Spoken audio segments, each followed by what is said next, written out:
आप सभी को हमारी तरफ से राम राम जी। हम दुर्गा सप्तशती का पहला अध्याय शुरू करते हैं। इसे ध्यान से सुनना, लाइक करना, शेयर करना। महर्षि महर्षि का राजा सूरत और समाधि को देवी की महिमा बताना। महर्षि मार्कंडेय जी बोले, सूर्य के पुत्र सारोणिक की उत्पत्ति की कथा विस्तार पूर्वक कहता हूँ, सुनो। सारोणिक महामाया की कृपा से जिस प्रकार मनवंतर के स्वामी हुए, उसका हाल भी सुनो। पहले सवारोचिक नामक मनवंतर में चैत्रवंशी सूरत नाम के एक राजा थे। सारी पृथ्वी पर उनका राज्य था।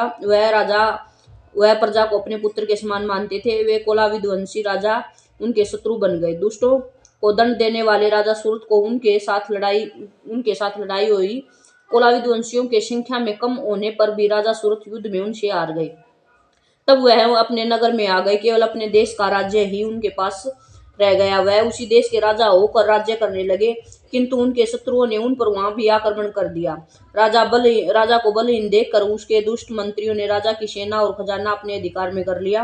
राजा सूरत अपने राज्य अधिकार को हार कर शिकार खेलने के बहाने घोड़े पर सवार होकर वहां से एक भयंकर वन की ओर चले गए। उस वन में महर्षि मेधा का आश्रम देखा, जहां महर्षि मेधा अपने शिष्यों तथा मुनियों से सुशोभित बैठे हुए थे। वहां कितने भी हिंसक जीव परम शांति भाव से रहते थे। राजा सूरत ने महर्षि मेधा को प्रणाम किया और महर्षि ने भी उनका उचित सत्कार किया। राजा सूरत को महर्षि के आश्रम में कुछ समय तक ठहरे। अपने नगर की ममता के आकर्षण से राजा अपने मन में सोचने लगे कि पूर्व काल में पूर्वजों ने जिस नगर का पालन किया था, वह आज मेरे हाथ से निकल गया है। मेरे दुष्ट एवं दुरात्मा मंत्री मेरे नगर को की अब धर्म से रक्षा कर रहे होंगे या नहीं। मेरा प्रधान हाथी, जो कि सदा मद की वर्षा करने वाला और शूरवीर था, मेरे वैरियों के वश में होकर न जाने क्या दुख भोग रहा होगा। मेरे आज्ञाकारी नौकर, जो मेरी कृपा से धन और भोजन पाने में सदैव सुखी रहते थे और मेरे पीछे पीछे चलते थे, वह अब निश्चय ही दुष्ट राजाओं का अनुसरण करते होंगे और मेरे दुष्ट एवं दुरात्मा मंत्री द्वारा व्यर्थ ही धन की व्यय करने से संचित किया हुआ मेरा खजाना एक दिन अवश्य खाली हो जाएगा। इस प्रकार की बहुत सी बातें सोचता हुआ राजा निरंतर दुखी रहने लगा। एक दिन राजा सूरत ने महर्षि मेधा के आश्रम के निकट एक वैश्य को देखा। राजा ने उनसे कहा कि भाई, तुम कौन हो? यहाँ तुम्हारा आने का क्या कारण है? वह और तुम बड़े सोगर्स अनमने से दिखाई देते हो, इसका क्या कारण है? राजा ने यह नरम वचन सुन वैश्य ने महाराज सूरत को प्रणाम करके कहा। वैश्य बोला, हे राजन, मेरा नाम समाधि है। मैं धनियों के कुल में उत्पन्न एक वैश्य हूँ। मेरे दुष्क्षत्री और पुत्रों ने लोभ से मेरा सब धन छीन लिया और मुझे घर से निकाल दिया है। मैं इस तरह से दुखी होकर इस वन में चला आया हूँ और यहाँ रहता हूँ। मैं इस बात को भी नहीं जानता कि अब मेरे घर में सब कुछ कुशल मंगल है या नहीं। यहाँ मैं अपने परिवार का आचरण संबंधी कोई समाचार नहीं पा सकता कि वह घर में इस समय कैसे हैं। मैं अपने पुत्रों के संबंध में यह भी नहीं जानता कि वे सदाचारी हैं या दुराचारी हो चुके हैं।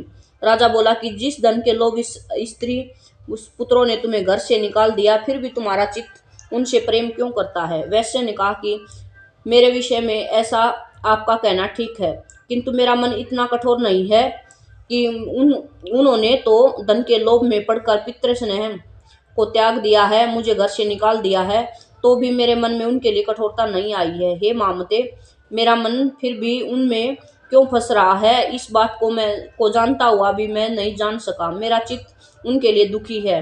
मैं उनके लिए लंबी लंबी सांसें ले रहा हूँ। उन लोगों में प्रेम नाम का नहीं है, फिर भी निस्नेह के लिए मेरा हृदय कठोर नहीं होता।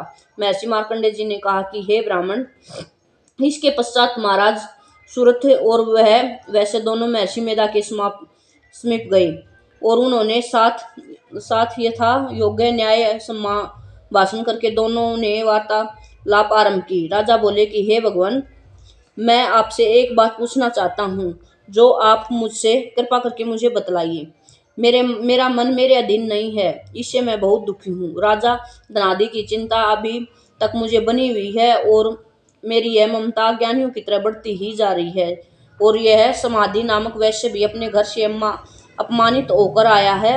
इसके स्वजनों ने भी इसे त्याग दिया है। स्वजनों ने इसे त्यागा हुआ भी वह उनसे बहुत प्रेम करता है। इस तरह हम दोनों ही दुखी हैं। हे महाभाग, उन लोगों के अवगुणों को देखकर भी हम दोनों में के मन में उनके लिए ममता जनित आकर्षण उत्पन्न हो रहा है। हमारे ज्ञान रहते हुए भी ऐसा क्यों है? अज्ञानी मनुष्यों की तरह हम दोनों में यह मूर्खता क्यों है? महर्षि मेधा ने कहा कि कि विषम मारक का ज्ञान सब जंतुओं को है। सबके लिए विषय पृथक पृथक होते हैं। कुछ प्राणी दिन में नहीं देखते और कुछ रात में, परंतु कोई जीव ऐसे हैं जो दिन और रात दोनों में देखते हैं। यह सत्य है कि मनुष्यों में ज्ञान प्रदान है, किंतु केवल मनुष्य ही ज्ञानी नहीं होता, पशु पक्षी आदि भी ज्ञान रखते हैं। जैसे यह पशु पक्षी ज्ञानी है, वैसे ही मनुष्यों का ज्ञान है, और जो ज्ञान मनुष्य में है वैसे ही पशु पक्षियों में भी है, तथा अन्य बातें भी दोनों में एक जैसी पाई गई हैं। ज्ञान होने पर भी इन पक्षियों की ओर देखो कि अपने भूख से पीड़ित बच्चों को चोंच में कितने प्रेम से अन्न के दाने डालते हैं। हे राजन, ऐसे ही प्रेम मनुष्यों में अपनी संतान के प्रति पाया जाता है। लोभ के कारण अपने उपकार का बदला पाने के लिए मनुष्य पुत्रों की इच्छा करते हैं और इस प्रकार मोह के गड्ढे में गिर जाते हैं। भगवान श्री हरि की जो माया है, उसी से यह संसार मोहित हो रहा है। इसमें आश्चर्य की कोई बात नहीं है, क्योंकि यह भगवान विष्णु की योग निंद्रा है। महामाया भगवती देवी ज्ञानियों के चित्त को बलपूर्वक खींचकर मोह में डाल देती है और उसी के द्वारा संपूर्ण जगत की उत्पत्ति होती है। यही भगवती देवी प्रसन्न होकर मनुष्य को मुक्ति प्रदान करती है। यही संसार के बंधन का कारण है, और तथा संपूर्ण ईश्वरों का भी स्वामी। मिनी महाराज सूरत ने पूछा, भगवान, यह देवी कौन सी है जिसको आप महामाया कहती हैं? हे ब्राह्मण, वह कैसे उत्पन्न हुई और इसका क्या कार्य है? उसके चरित्र कौन कौन से हैं प्रभु? उसका जैसा प्रभाव हो, जैसा स्वरूप हो, वह सब कृपा करके मुझसे कहिए, मैं आपसे सुनना चाहता हूँ। महर्षि मेधा बोले कि हे राजन, वह देवी जो नित्य स्वरूपा है, उसके द्वारा यह संसार रचा गया है, तब भी उसकी उत्पत्ति अनेक प्रकार से होती है, वह सब आप मुझसे सुनो। यह देवताओं का कार्य सिद्ध करने के लिए प्रकट होती है, उस समय वह उत्पन्न हुई कहलाती है। संसार को जलमय करके जब भगवान विष्णु योग निंद्रा का आश्रय लेकर शेष शया पर सो रहे थे, तब मधुकैटव नाम के दो असुर उनके कानों के मैल से प्रकट हुए और श्री ब्रह्मा जी को मारने के लिए तैयार हो गए। श्री ब्रह्मा जी ने जब उन दोनों को अपनी ओर आते देखा, तो यह भी देखा कि भगवान विष्णु योग निंद्रा का आश्रय लेकर सो रहे हैं। तो वह उस समय श्री भगवान के जागने के लिए उनके नेत्रों में निवास करने वाली योग निंद्रा की स्तुति करने लगे। श्री ब्रह्मा ने कहा कि हे देवी, तुम ही सवा हो, तुम ही सौदा हो और तुम ही वष्टकार हो। सवर भी तुम्हारा ही स्वरूप है, तुम ही जीवन देने वाली सुधा हो। नित्य अक्षर प्रणय में अकार उकार मकार, इन तीनों में माताओं के रूप में तुम ही स्थित हो। इनके अतिरिक्त जो बिंदुपत अर्ध मात्र हैं, जिसका की विशेष रूप से उच्चारण नहीं किया जाता, हे देवी, वह भी तुम ही हो। हे देवी, संध्या, सावित्री और परम जननी तुम ही हो। तुम इस विश्व को धारण करने वाली हो, तुमने ही इस जगत की रचना की है और तुम ही इस जगत का पालन करने वाली हो। तुम ही कल्प के अंत में सबको भक्षण करने वाली हो। हे देवी, जगत की उत्पत्ति के समय तुम सृष्टि रूपा होती हो, पालन काल में स्थिति रूपा हो और कल्प के अंत में संहार रूप धारण कर लेती हो। तुम ही महाविद्या, महामाया, महामेधा, महारात्रि और मोहरात्रि हो। श्री ईश्वरी और बोध स्वरूपा बुद्धि भी तुम ही हो। लज्जा, पुष्टि, तुष्टि, शांति और रक्षमा भी तुम ही हो। तुम खड़ग धारणी, शूल धारणी, गौर रूपा तथा गदा, चक्कर, शंख और धनुष के धारण करने वाली हो।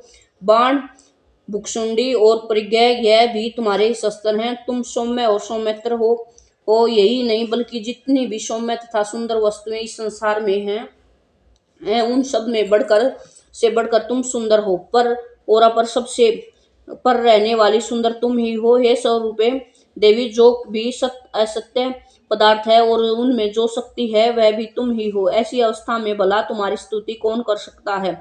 इस संसार में सृष्टि पालन और संहार करने वाले जो भगवान हैं, उनको भी जब तुमने निंद्रा के वशीभूत कर लिया है, तो फिर तुम्हारी स्तुति कौन कर सकता है?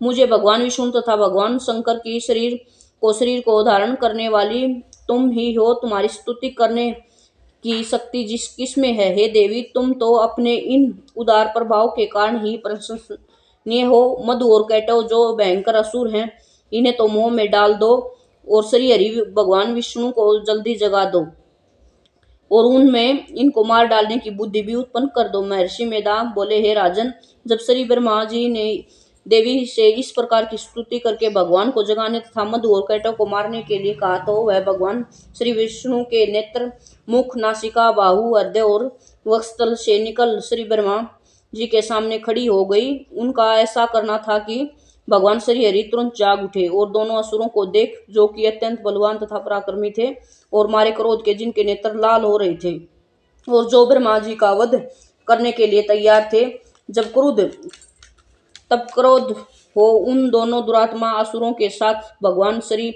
हरि पूरे 5,000 वर्ष तक लड़ते रहे। एक तो वह अत्यंत बलवान तथा पराक्रमी थे, दूसरे महामाया ने भी उन्हें मोह में डाल रखा था। अतः वह श्री भगवान से कहने लगे, हे हम दोनों तुम्हारी वीरता से अत्यंत प्रसन्न हैं, तुम हमसे कोई वर मांगो। भगवान ने कहा कि यदि तुम मुझ पर प्रसन्न हो तो अब तुम मेरे हाथों से मर जाओ, बस इतना सा वर मैं तुमसे मांगता हूँ। यहाँ दूसरे वर में क्या प्रयोजन है? महर्षि मेधा बोले कि इस तरह से जब वह धोखे में आ गए और अपने चारों ओर जल ही जल देखा तो भगवान श्री हरि से कहने लगे, जहाँ पर जल न हो, सूखी जमीन हो, उसी जगह मेरा वध करना। महर्षि मेधा ने कहा, तथास्तु कहकर भगवान श्री हरि ने उन दोनों को अपनी जांघों पर लिटाकर उन दोनों के शरीर काट डाले और इस तरह से यह देवी श्री ब्रह्मा जी की स्तुति करने पर प्रकट हुई थी। तब अब तुम से उनके प्रभाव का वर्णन करता हूँ, सुनो। जय माता रानी की जय हो।